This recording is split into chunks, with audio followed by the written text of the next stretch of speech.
So this video will be about how to create an export shortcut in Krita.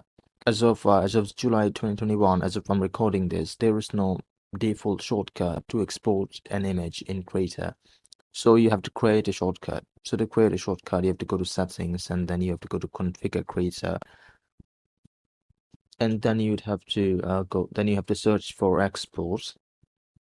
Then you have to go to keyboard shortcut, and in there you have to search for export.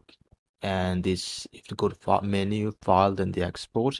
You have to click on it, then click the custom radio button, then click on the none, click on it, and now press ctrl+shift+m. Yep. Then you click on OK.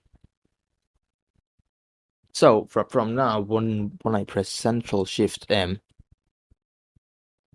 I get to export the image.